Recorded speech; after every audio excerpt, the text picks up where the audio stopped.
السلام علیکم دوستو، میں عاصم سہیل آپ کی خدمت میں حاضر ہوں۔ امید کرتا ہوں کہ سب خیر خیریت سے ہوں گے۔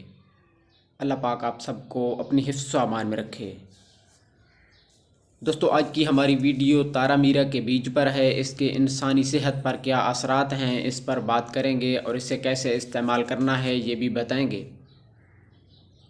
تو پہلے اگر آپ نے ابھی تک ہمارے چینل کو سبسکرائب نہیں کیا تو ہمارے چینل کو سبسکرائب کر دیں، اور ساتھ میں دیے گئے بیل آئیکن کے بٹن کو بھی ضرور دبا دیجئے گا۔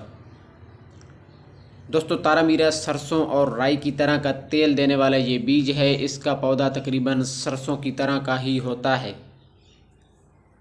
اس کا پتا بہت نرم ہوتا ہے اور مولی کے پتوں کی طرح کچا ہی کھایا جاتا ہے اور بہت ہی لذیذ ہوتا ہے۔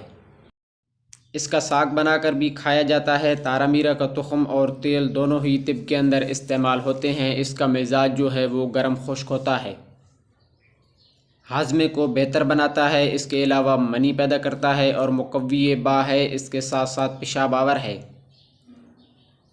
اس کا لیپ بنا کر دانوں کے اوپر اور چھالوں اور اس کے علاوہ چھائیوں کے اوپر لگانے سے چھائیاں اور دانے ختم ہو جاتے ہیں۔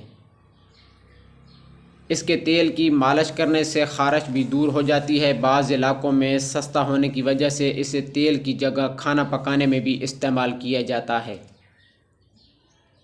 تارا میرا کے پتوں کا ساگ دمہ اور کھانسی میں بہت ہی مفید ثابت ہوتا ہے۔ اس کا تیل ریاحی امراض میں بہت ہی مفید ہے، لیکن تیز ہونے کی وجہ سے جسم پر ملنے سے تھوڑا جلن پیدا کرتا ہے۔ اس لیے اس کے ساتھ اگر تیلی کا تیل برابر وزن ملا کر مالش کی جائے تو جلن پیدا نہیں کرتا اور بہت ہی مفید ثابت ہوتا ہے۔ اگر تیلی کے تیل کے ساتھ مکس کر کے اس کی گردن پر مالش کی جائے یا پھر کمر درد کے لیے مالش کی جائے تو اس سے فوراً درد سے آرام ملتا ہے، اور جوڑوں کے درد میں بھی بہت ہی مفید ہے۔ اس کے علاوہ اسی تیل کو اگر سر پر مالش کی جائے تو اس سے جوئیں مر جاتی ہیں، خشکی کو بھی ختم کرتا ہے۔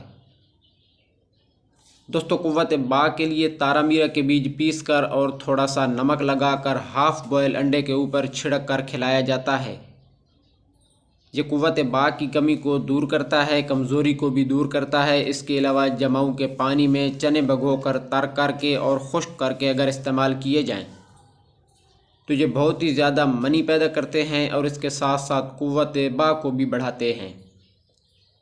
دوستو، تارا میرا کا استعمال بواسیر میں بھی بہت ہی زیادہ فائدہ مند ہوتا ہے، اور خاص کر بادی بواسیر میں اس کا استعمال کرنا بہت ہی زیادہ فائدہ پہنچاتا ہے، اور بادی بواسیر کے بہت سے نسخہ جات میں بھی اس کا استعمال کیا جاتا ہے۔